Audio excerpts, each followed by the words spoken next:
Hello everyone, आज हम लोग एक बहुत इंपॉर्टेंट टॉपिक डिस्कस करने जा रहे हैं। वो 5 मिस्टेक्स जो 2025 जेई मेंस में लोगों ने केमिस्ट्री में किया। आई विश कि जो भी पेपर दिए हैं उनका अच्छा गया हो, बट जिनको भी प्रॉब्लम हुआ केमिस्ट्री में इस बार, थोड़ा सा देखते हैं किस मिस्टेक्स, वो क्या मिस्टेक किए थे अपनी प्रिपरेशन के दौरान जिनके कारण उनके पेपर में केमिस्ट्री में खास करके थोड़ा इशू आया। पहला था, इस बार पूरे जेई मेंस में multi concept from multi chapters बहुत क्वेश्चंस आए थे। मींस सिंगल कॉन्सेप्ट क्वेश्चन नहीं थे, कई कॉन्सेप्ट ऑप्शन में मिक्स किए हुए थे। कई बच्चे इस तरह के क्वेश्चंस प्रैक्टिस नहीं किए थे, जिसके कारण क्वेश्चन को वो हार्ड तो नहीं बनाता, बट जजमेंट करने में टफ हुआ और टाइम कंज्यूम बढ़ गया, और इसी कारण से उनका जो टाइम मैनेजमेंट था पेपर में काफी प्रॉब्लम हुआ कई बच्चों को। ओके, सो ये था पहला, ignoring multi concept multi chapter problems. Okay, तो इस बार जब भी आप प्रैक्टिस करें तो ऐसे मॉक टेस्ट को पार्टिसिपेट करें या अपने टीचर्स के थ्रू रिक्वेस्ट करें कि सर ऐसे क्वेश्चंस के थ्रू प्रैक्टिस करें जहां पर एक ही क्वेश्चन में मल्टी कॉन्सेप्ट यूज हो या multi concept from multi chapters use होकर न्यू फ्रेम्ड क्वेश्चन से प्रैक्टिस करें। तो आई होप इस तरह के इशू आपको आगे नहीं होगा, क्योंकि आप रेडी रहोगे।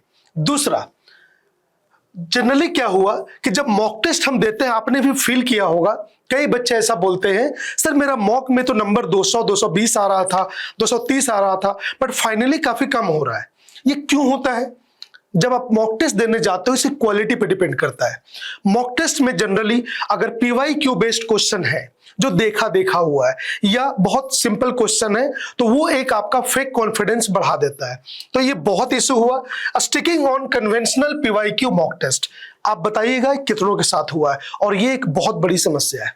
ठीक है, जनरली जब पीवाईक्यू में जाए, मॉक टेस्ट दे और ऐसे मॉक टेस्ट आपको मिले जहां मैक्सिमम क्वेश्चन देखा मिल रहा है, इसका मतलब है क्वेश्चंस बहुत इजीली बन जा रहा है। इसका मतलब एक इजी पेपर आप कर रहे हैं या जिसमें एक हाई कट ऑफ जाने के चांसेस है। ओके, तो ये काफी बच्चों से एरर हुआ है, मतलब जिसके कारण उनको प्रॉब्लम फेस हुआ। ओके, अगर सपोज आप मॉक टेस्ट ऐसे दे रहे होते जहां multi concept multi chapter based question आ रहे होते, तो शायद आपका इशू इतना नहीं होता। ओके, सेकंड, तीसरा हुआ, कई बच्चे अक्सर पूछते रहते हैं, सर मुझे बस उन चैप्टर का नाम बता दो जो बहुत हाई वेटेज है। अब आप खुद समझिए, अगर कोई बच्चा इंटेंशनली कुछ 5-6 चैप्टर 10 चैप्टर पे अगर बहुत हाईली फोकस्ड है, चलिए उससे क्वेश्चन आया भी, बट उसी में कुछ दूसरे चैप्टर का मिक्स होकर आ गया, तो ये कई बच्चों के साथ इशू हुआ है। बट अगेन, जो बच्चे बहुत फोकस्ड है, बहुत सीरियस है, जो हर एक चैप्टर को अपने फाइनल एग्जाम की तरह मतलब इंपॉर्टेंट देखते हैं, उनको ये इशू नहीं आएगा। तो मेंस जैसे एग्जाम में जो एडवांस से बहुत अलग है, यहां पर किसी चैप्टर को आप इग्नोर ना करें। हर चैप्टर इंपॉर्टेंट है। हो सकता है कि आपका कुछ चैप्टर बहुत अच्छा हो, कुछ चैप्टर थोड़ा सा कम अच्छा हो। और अच्छा और नहीं अच्छा को क्या बोलते हैं बच्चे? जिसमें क्वेश्चन कन्वर्जन आपका अच्छा है, वो चैप्टर आपके लिए अच्छा है, और ये डिपेंड करता है हर बच्चे का अलग अलग। तो मेंस में जब आप प्रिपेयर हो रहे हैं, तो हमेशा कोशिश कीजिए कि लगभग सारे चैप्टर को कवर कीजिए। किसी भी चैप्टर को हाई वेटेज समझ के पढ़ना अच्छी बात है, बट लो वेटेज समझ के छोड़ देना बहुत ही खराब बात है, और इसका असर इस बार मेंस में बहुत लोगों को दिखा। ओके, फोर्थ, रेडी नहीं थे न्यू क्वेश्चंस के लिए। जो ऑलरेडी मैं जैसा आपको बताया, इस बार क्या हुआ, क्वेश्चंस बहुत टफ नहीं आया। मैं ये नहीं कहूंगा क्वेश्चन का पेपर बहुत टफ था, बट क्वेश्चन का पैटर्न कैसा था इस बार? जैसे एक क्वेश्चन है, उसके पहले 1 2 3 4 5 स्टेटमेंट आ गए, और उसके ऑप्शन आ गए कि बताइए कौन कौन से सही है। ठीक है, तो ये टाइम कंज्यूमिंग प्रोसेस हो गया, और इसमें बच्चों को टाइम मैनेजमेंट इशू आया, और बच्चे काफी ज्यादा एरर किए, मिस्टेक्स किए ऑप्शन को पढ़ने में। तो इस तरह के क्वेश्चंस, मतलब पेपर काफी लेंदी बनाया गया। दूसरा, मैथ्स मैट्रिक्स टाइप के बहुत क्वेश्चंस आए। जनरली देखा जाता है मॉक टेस्ट में या प्रैक्टिस के दौरान बच्चे मैच द कॉलम्स टाइप के क्वेश्चन प्रैक्टिस कम करते हैं। जो लोग एडवांस के लिए कर रहे होते हैं वो तो करते हैं, बट मेंस में थोड़ा ये आदत कम है। आप भी मेरे से सहमत होंगे। तो इसीलिए न्यू क्वेश्चंस फॉर्मेट के प्रैक्टिस कीजिए। होता क्या है, कन्वेंशनली सिंगल चॉइस पे हम काम कर रहे होते हैं। एसर्शन रीजन ऑल्दो आपके एग्जाम में नहीं आता है, कुछ क्वेश्चंस तो आए इस बार भी। एसर्शन रीजन करने में कॉन्सेप्ट की क्लियरिटी बहुत होती है। Okay, match the columns. Even जब एडवांस की आप तैयारी कर रहे होते हैं तो मल्टीपल चॉइस जो क्वेश्चन होता है उसे करने से सबसे ज्यादा कॉन्सेप्ट क्लियर होता है। इसीलिए अगर कोई आपको यह कहता है कि मेंस की तैयारी करते वक्त सिर्फ मेंस की करो, एडवांस भूल जाओ, ये गलत चीज है। जरूरी नहीं है कि दोनों के थ्योरी में बहुत अंतर नहीं है, क्वेश्चन पूछने का तरीका अलग है।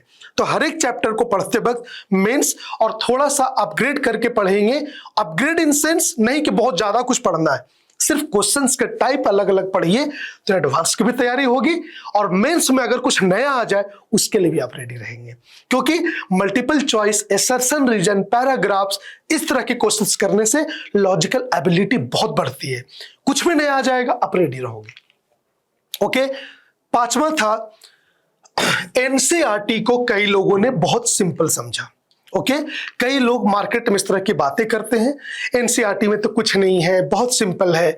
इवन कई बच्चे एनसीईआरटी को सीरियस लेते ही नहीं है।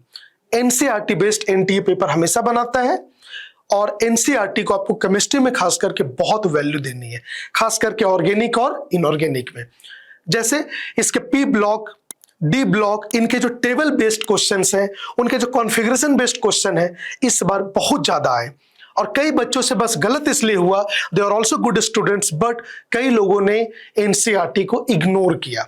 ओके, अरे क्या है, क्लास में तो हम पढ़ ही लेते हैं डिटेल में, ठीक है, इतने हायर मॉड्यूल्स हमने पढ़ लिए हैं, बट प्लीज अगर आपके कॉन्सेप्ट बहुत अच्छे हैं तो एक बार एनसीईआरटी भी जरूर पढ़िए और ताकि आपको एक अच्छा फ्रेम बने।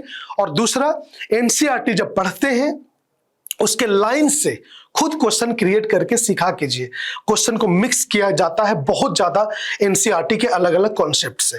तो ये 5 मेजर मिस्टेक्स थे जो बच्चे मिस्टेक किए 2025 के प्रिपरेशन के पहले प्रिपरेशन में, जिनके कारण जिनको इशू हुआ। But at the same time जो बच्चा क्वेश्चंस के वेरिएशन ज्यादा देख रहा था, क्वेश्चन के टाइप्स बहुत ज्यादा देख रहा था, ऑफ कोर्स उन बच्चों को प्रॉब्लम नहीं हुई। ओके, और मैं ये नहीं कह रहा कि क्वेश्चन का टफनेस बहुत हाई था, बट क्वेश्चंस के वेरिएशन के कारण इसमें टाइम कंज्यूम हुआ और बच्चे जो अक्सर 35-40 मिनट में केमिस्ट्री कर लिया करते थे उनका ये टाइम बढ़ गया और जो समय वो मैथ को देते थे, फिजिक्स को देते थे, वो बच गया। अलॉन्ग विथ दूसरा सब्जेक्ट भी अच्छा थे, तो ओवरऑल टाइम मैनेजमेंट का काफी इशू रहा। कितना आप मेरी बातों से एग्री करते हैं जरूर कमेंट बॉक्स में लिखकर बताइएगा। आई होप जब आप अपनी तैयारी करेंगे 2026 के लिए और तो आप किसी भी चैप्टर को पढ़ने के बाद उसके जितने भी वैरायटी के क्वेश्चन हो सकते हैं जरूर कीजिएगा और सिलेबस वाइंड अप होने के बाद हमेशा मिक्स्ड कॉन्सेप्ट टाइप के क्वेश्चंस को जरूर बनाइएगा। आई होप ये सजेशंस आपको आने वाले एग्जाम में बहुत अच्छा रैंक दिलाएगा। I wish you all the best और अपनी आपका राय क्या है इन सजेशंस पे जरूर कमेंट कीजिएगा। बाय।